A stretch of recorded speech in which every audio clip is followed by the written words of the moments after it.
जय हिंद। इस वीडियो में हम समझेंगे कि नेपाल ने अपना कौन सा कदम चला है और क्या सच में ईरान ने अपना परमाणु परीक्षण कर दिया और इजराइल ने चाइनीज एयर डिफेंस से बचने के लिए और चाइनीज जहाज़ों को मार के गिराने के लिए कौन से मिसाइल की सप्लाई किया है और चाइना ने कहाँ एक नया सैन्य अड्डा लिया जिससे एक नया घमासान चालू हो गया जिसमें खुद चाइना फंस गया है। देखिए, नेपाल के prime minister KP Sharma Oli पूरी तरह चाइना के इशारों पर चल रहे हैं। चाइना में ना दो तो कम्युनिस्ट पार्टियां थी जो एक हो गई, एक केपी शर्मा ओली के पास थी और एक आपका पुष्प कमल दहाल साहब के पास थी। तो इनको कहा जाता था केपी ओली की सरकार, इन्हें कहते थे प्रचंड की सरकार। इन दोनों ने गठबंधन किया और कहा कि भाई आधे समय आप शासन कीजिएगा, बाकी समय हम अपना पावर का मतलब बंटवारा करेंगे। लेकिन अभी केपी शर्मा ओली चाहते हैं कि नहीं, हम ही रहें। तो इसके लिए इनके बीच पार्टी में ही मतभेद हो गया है, तो जिस वजह से इनकी सरकार जाना लगभग तय माना जा रहा है। तो इन्होंने क्या किया है, एक नया चाल किया है। इन्होंने अपने मीडिया से कहा है कि भारत हमको चाहता है कि हमारी सरकार गिर जाए,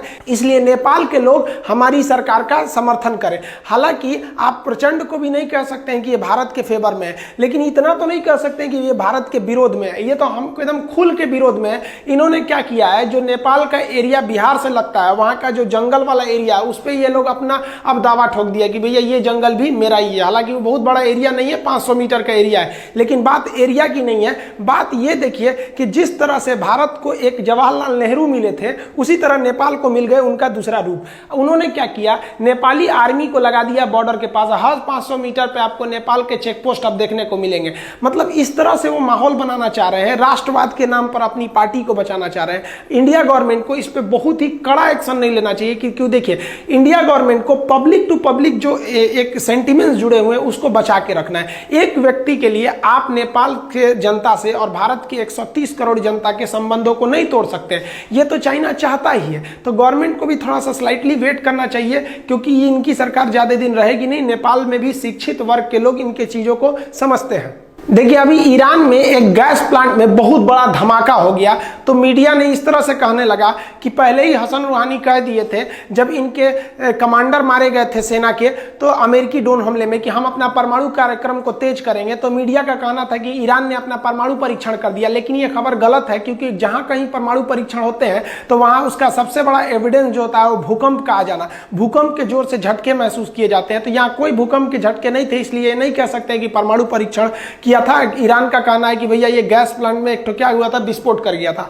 हसन रूहानी ने अभी स्टेटमेंट दिया कि ये इंडियन ओशियन में, हिंद महासागर में अपना सैन्य अड्डा बनाएंगे। अब ये हिंद महासागर में सैन्य अड्डा कहां बनाएंगे, इस पर अभी कोई क्लियरेंस नहीं है। भारत का ईरान के साथ काफी अच्छा संबंध है, क्योंकि हमको जो सेंट्रल एशिया में पहुंचने का रास्ता है वो यहां से हम लोग पाकिस्तान की ओर से नहीं जा सकते हैं, क्योंकि पाकिस्तान ने पीओके के रास्ते को ब्लॉक कर दिया, तो हम यहां से नहीं जा सकते हैं। तो हम यहाँ ईरान के रास्ते इस एरिया में पहुंच सकते हैं। ईरान ने भारत की मदद से अपना चारबाहर बंदरगाह को विकसित किया है, तो हमारा ईरान से काफी अच्छा संबंध है। पाकिस्तान ने यूएन के सिक्योरिटी काउंसिल में भारतीय मूल के 3 लोगों को पर यह आरोप लगाया कि वो अफगानिस्तान के रास्ते पाकिस्तान में टेरर अटैक कर रहे हैं। देखिए, इसको दुनिया में ये टेररिस्ट का फैक्ट्री है और भारत पर आरोप लगा रहा है। पाकिस्तान के इस प्रस्ताव को अमेरिका ने पूरी तरह से टर्मिनेट कर दिया और कहा है कि अगर आप इन 3 लोगों पर, अगर आप चाहते हैं कि यूएन सिक्योरिटी काउंसिल कुछ एक्शन ले, तो आपको पूरे तरह से नए सबूत को प्रस्तुत करना पड़ेगा, और पाकिस्तान के पास ऐसे कोई भी सबूत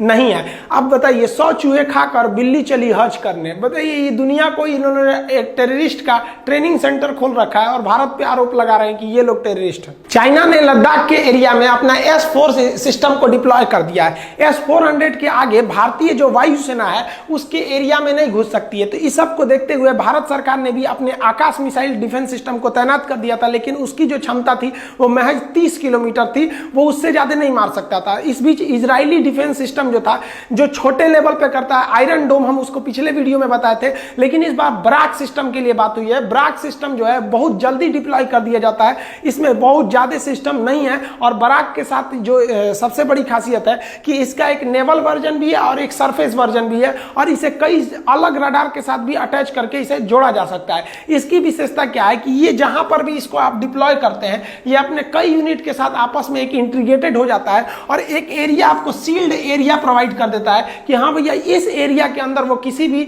एयर अटैक को घुसने नहीं देगा। तो भारत सरकार ऐसे बराक और आकाश जैसे मिसाइलों को डिप्लॉय करेगी, लेकिन गवर्नमेंट ने अभी खुलकर बराक के बारे में कुछ नहीं किया है। हालांकि बराक मिसाइल को लेकर 2018 में ही इजराइल और भारत के बीच में समझौते हो चुके थे और कहा यह जा रहा है कि गुप्त तरीके से भारत में ये बराक 8 मिसाइलें डिप्लॉय भी की जा चुकी हैं।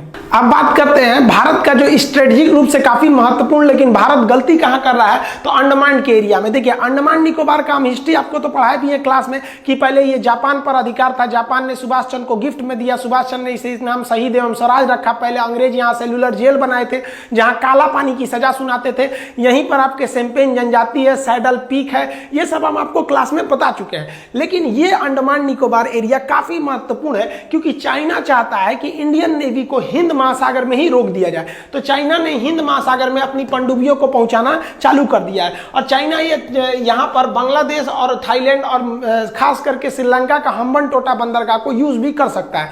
भारत सरकार को क्या करना चाहिए कि ये अंडमान निकोबार का एरिया पहले तो जापान ने गिफ्ट में दिया था, तो जापान और इस साइड में ऑस्ट्रेलिया है और अमेरिका, इसका यहाँ पे ज्वाइंट वेंचर बनाना चाहिए, एक तो ज्वाइंट बेस बनाना चाहिए। हालांकि हमारे यहाँ पर ट्राई जंक्शन है, आर्मी है, एयरफोर्स है, नेवी है, लेकिन ये एरिया काफी हद तक पिछड़ता जा रहा है। आपको पता होगा यहाँ से ही निकलता है आपका मलक्का स्ट्रेट और इस रास्ते से ही चीन का लगभग 70% व्यापार होता है। अतः अगर हम यहाँ अमेरिका को रख देंगे, जापान को रख देंगे, ऑस्ट्रेलिया को रख देंगे और भारत अपना खुद ही है, तो इससे जापान के मौजूदगी से या इन देशों के मौजूदगी से चाइना के ऊपर एक खासा टेंशन रहेगा और उसको ये टेंशन देना जरूरी है कि अगर जितना तुम पाकिस्तान का साथ दोगे, जितना हमारे अंदर घुस के टॉर्चर करोगे, हम तुम्हारे विद्रोहियों को यहाँ ले आके रखना चालू कर देंगे और इससे भारत को कोई खास टेंशन नहीं होगा। भारत सरकार यहाँ तो सबसे बड़ी गलती क्या करती है अंडमान निकोबार में, हमारे यहाँ के लोग टूरिस्ट के लिए दूसरे देश में जाते हैं, मालदीव जाते हैं, थाईलैंड घूमने जाते हैं, जबकि आप जाइएगा अंडमान निकोबार, इतना खूबसूरत जगह है अंडमान निकोबार।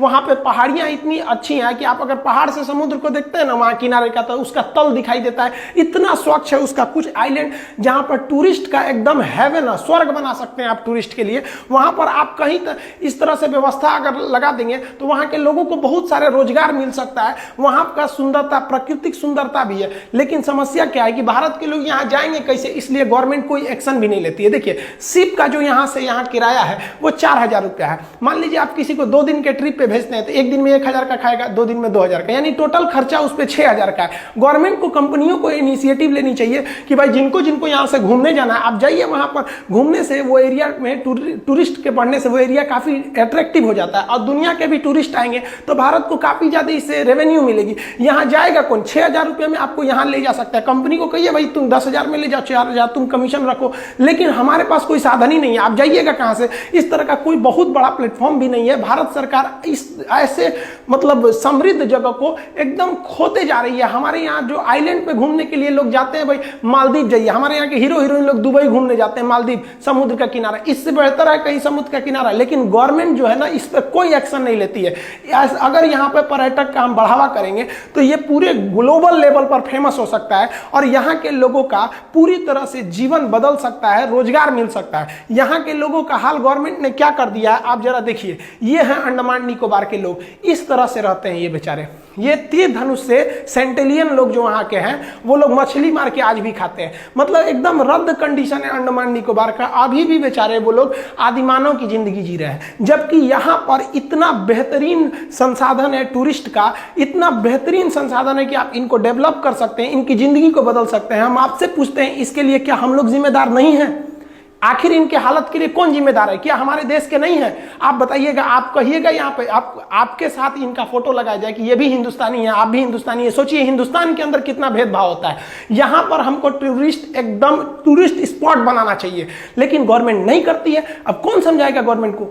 हमको पढ़ाया जाता है ना कि भारत सोने की चिड़िया थी। अरे भाई भारत सोने की चिड़िया है अभी भी, आपको केवल उसको तराशने की जरूरत है। लेकिन आप लोगों ने क्या किया, इस सोने की चिड़िया पर जंग लगा के रख दिया है। आपको इस सोच से हटना पड़ेगा, नहीं तो आप अपने नीतियों के वजह से इतने पीछे चले जाएंगे कि दूसरे किसी को आपको पीछे करने की जरूरत ही नहीं पड़ेगी। अभी गवर्नमेंट को क्या करना चाहिए? देखिए ये जो डोकलाम जैसा विवाद था या जो गलवान घाटी का विवाद है, ये काफी लंबा चलने वाला नहीं है, ये साइकोलॉजिकल ही चलेगा, क्योंकि चाइना भी दोनों ओर से घिर चुका है, हम कल के वीडियो में बताए थे।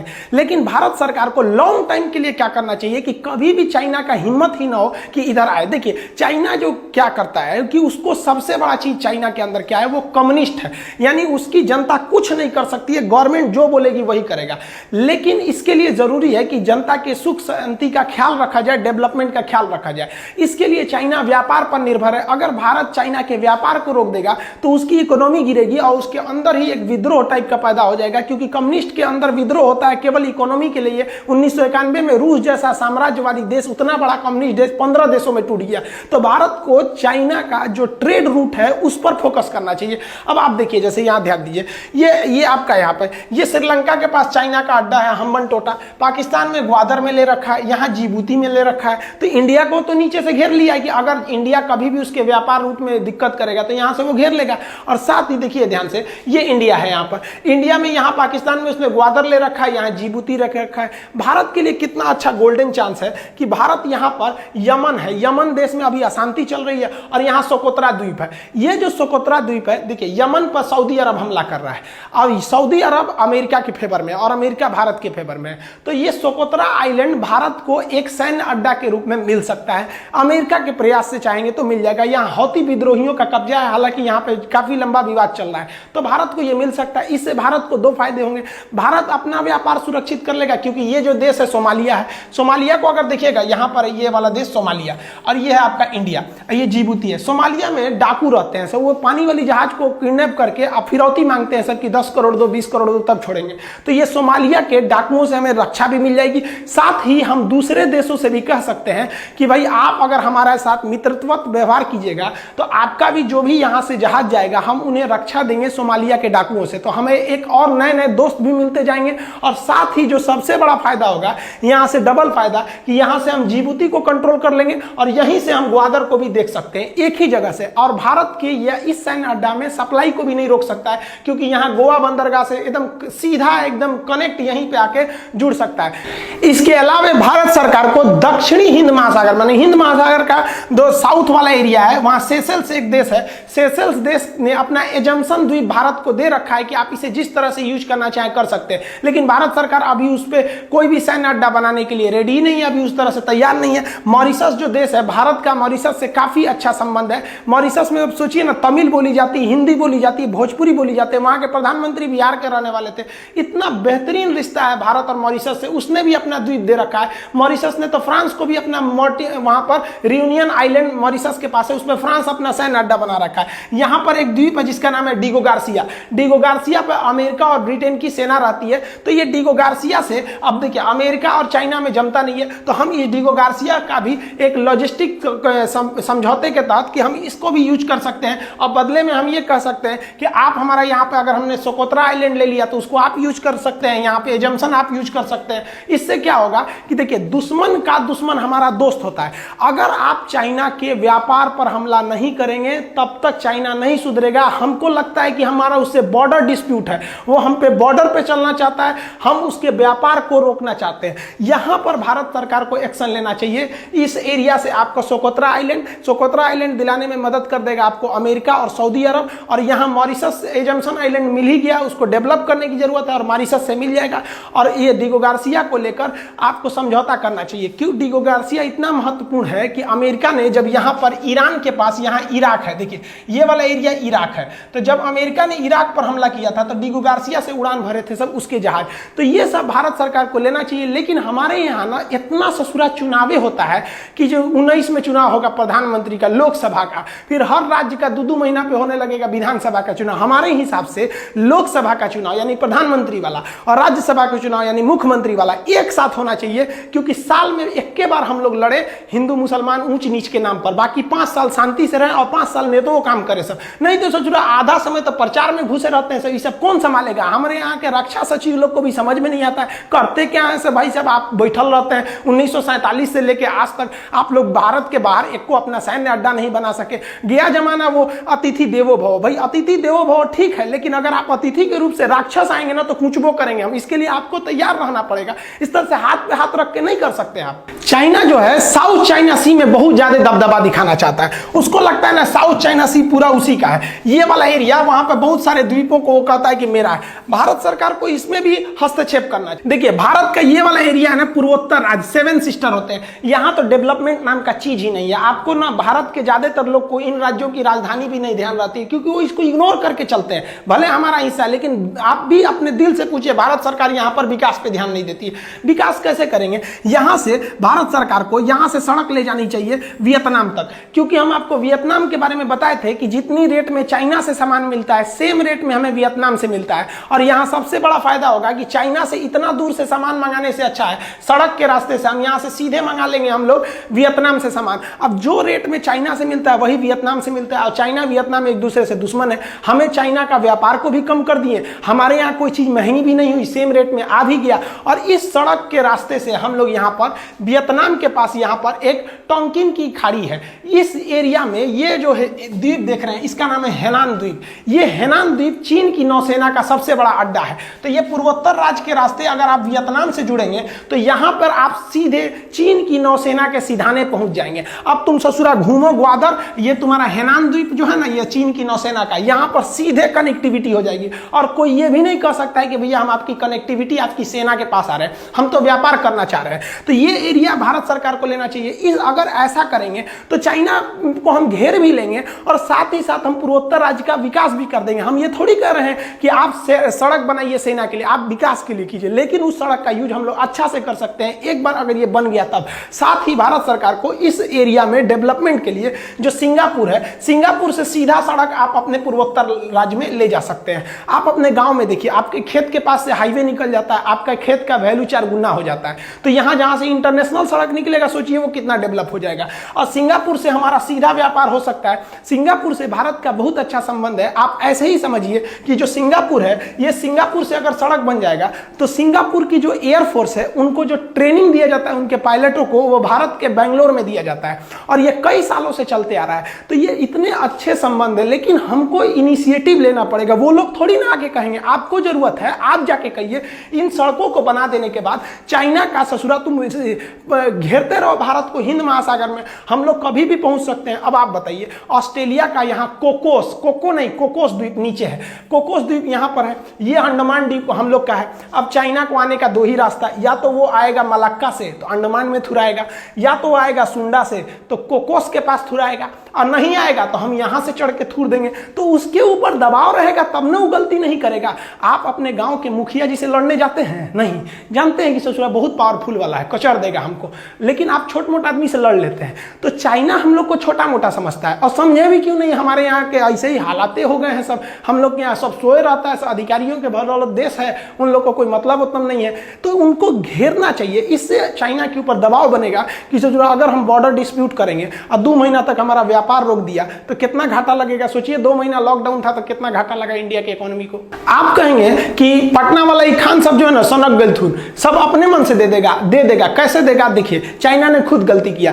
पहला कि जो वियतनाम है, वियतनाम जो था, अमेरिका और वियतनाम के युद्ध में वियतनाम पर अमेरिका ने 27 करोड़ बम गिराया था। इतने बम झेलने के बाद ना वियतनाम ने अमेरिका को हरा दिया। तो सोचिए कितना ढीठ है, हमको इससे भी कुछ सीखना चाहिए। साथ ही अमेरिका से चाइना ने एक नया दुश्मनी ले लिया, वो किरिबाती को लेकर। किरिबाती में अगर चाइना नहीं गया रहता तो अमेरिका भारत का उतना खुल के साथ नहीं देता। ये देखिए, ये है चाइना, ये रहा चाइना, ये इंडिया है, और यहाँ पर अमेरिका, ये ऊपर वाला कनाडा है। ये क्या किया, किरिबाती में चला गया अपना दूतावास खोलने, और यहाँ पर वो अपना सैन्य अड्डा बनाने जाएगा। अब यहाँ सैन्य अड्डा बनाने से ऑस्ट्रेलिया में हो जाएगा बवाल। अब ऑस्ट्रेलिया भड़क गया, अब ऑस्ट्रेलिया आएगा भारत से के साथ समझौता पे लिए कि भाई हम यहाँ पे ये आ रहा है तो हम दोनों को एक साथ रहना चाहिए, और ये अमेरिका के सीधाने पहुंच गया। आप कहेंगे कि अमेरिका उधर है, ये कैसे आ गया? तो देखिए दुनिया गोल है, अगर आप इसको इधर करिएगा तो चाइना उधर जाएगा और अमेरिका उधर जाके एक हो जाएंगे सब। तो देखिए इस मैप में देखिए, यहाँ पर आपको इंडिया दिखेगा, ये है आपका हमारा इंडिया, तो ये इंडिया हो गया, यहाँ चाइना हो गया, ये रसिया हो गया, ये है आपका प्रशांत महासागर। इस प्रशांत महासागर में यहाँ पर है आपका किरिबाती, और ये हो गया आपका कनाडा, ये हो गया यूएसए। देखिए अमेरिका ने जो जापान पर बम गिराया था ना, तो इधर से आके गिराया था यहाँ पर। आप सोचेंगे कि ऐसे आके बम गिराया था, ऐसा नहीं था, वो काफी करीब है सब ये दोनों, इसलिए बम बम्बार्डमेंट हुआ था। तो चाइना ने क्या किया है, अभी हाल ही में ये किरीबाती में जाके समझौता कर लिया। अब ये किरीबाती को लेकर यूएसए में काफी ज्यादा नाराजगी है कि ये यूएसए को लेकर तैयार हो रहा है, इसलिए यूएसए भारत के रास्ते से उस चाइना को रोकेगा। और साथ ही में माइक पोम्पियो ने भी कह दिया है कि वो यूरोप से अपनी सेना को उठाकर अब वह एशिया में ज्यादा डिप्लॉय करेंगे चाइना के विरुद्ध। आई होप आप समझ गए होंगे कि अभी स्थिति कैसी चल रही है। भारत सरकार को भी इस पर एक्शन लेना चाहिए और भारत के नीति निर्देशक को भी ये सब बातें अपनी ध्यान में रखनी चाहिए। थैंक्स हम कहेंगे शेफाली वैद्या जी का, अनुपम खेर जी का, जो इस तरह के वीडियो को अपने ट्विटर हैंडल से भी आगे बढ़ाते हैं ताकि गवर्नमेंट इस पर विचार करे और इस पर कठोरता से निर्णय ले। पटना के बहुत से स्टूडेंट्स का कॉल आ रहा है कि सर आप ऐप क्यों नहीं बनाए। बहुत जल्दी अब ऐप भी आ जाने वाला है और उस पर आपकी पढ़ाई ही अब बहुत जल्दी स्टार्ट हो जाएगी। इस पर काम चालू हो गया है। मिलेंगे नेक्स्ट वीडियो में, तब तक के लिए जय हिंद।